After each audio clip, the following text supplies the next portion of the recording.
Salut, je m'appelle Jessica Roy, fondatrice d'Esprit Libre Yoga. Aujourd'hui, une autre capsule mythe du yoga.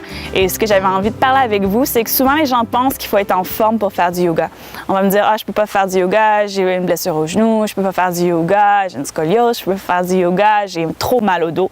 Alors qu'au contraire, le yoga peut aider toutes ces conditions-là pour aider à améliorer la qualité de vie. Il y a deux formes principales de yoga que je vous conseille si vous êtes dans ce cas-là où vous avez des douleurs chroniques, l'insomnie, l'anxiété ou des blessures suite à un accident ou tendinite ou quoi que ce soit. La première, c'est le yoga doux. C'est une forme de yoga où on va prendre le temps de décortiquer les postures. On va offrir beaucoup de modifications vu qu'on sait quels gens sont dans la classe et ça va vous permettre de suivre le yoga mais aussi d'améliorer votre condition. Deuxième chose que je vous conseille, le yoga thérapeutique en session individuelle. Donc, la yoga thérapie, ça aide à gérer le stress et gérer le stress qui est créé par la maladie ou qui crée la maladie. Donc, même chose, dans ces séances-là, on va vraiment regarder avec le client c'est quoi les besoins, est-ce que c'est une blessure physique ou psychologique et on va proposer des exercices, des routines, des exercices de respiration pour pouvoir améliorer la condition. Donc, sur ce, je vous montre une petite séquence de yoga doux à faire à la maison. Si jamais la salutation au soleil, c'est trop intense pour vous, ça vous permet de la modifier. C'est aussi une bonne séquence à faire au travail, assis sur la chaise pour aider à ouvrir le cœur. Donc, vous allez commencer assis sur une chaise ou n'importe quelle plateforme.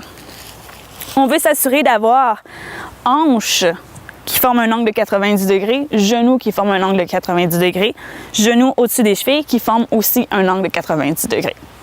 Bien aligné. D'ici là, à votre prochaine inspiration, vous allez sentir la colonne qui s'allonge. Et à l'expiration, on veut sentir les ischions, le haut des fémurs, le haut des cuisses qui rentrent dans le bord de votre chaise ou de votre support. On va prendre quelques respirations ici.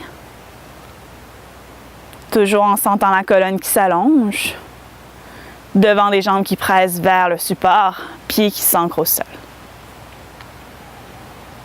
Lorsque vous êtes prêt, à la prochaine inspiration, vous allez venir soulever les mains vers le ciel.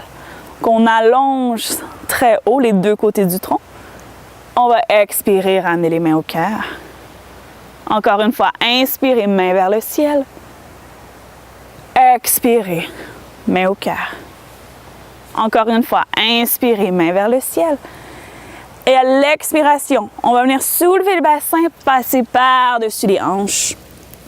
On relâche la tête complètement. On peut déposer les mains au sol si c'est accessible.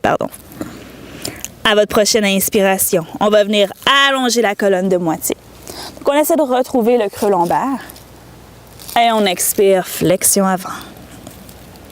Vous allez presser fermement les jambes au sol, le devant des cuisses dans votre bloc ou dans votre chaise. Et on va inspirer, on remonte vers le ciel. Et on expire, main au cœur. Donc, vous pouvez faire cette petite routine-là quelques fois. Ça aide vraiment à délier la colonne, à renforcer les muscles posturaux du dos et aussi à créer un peu plus de souplesse au niveau des hanches. Comme toujours, j'adore vous lire. Laissez vos commentaires après la vidéo ou vous pouvez envoyer vos questions au info@espritlibreyoga.ca. Bonne pratique!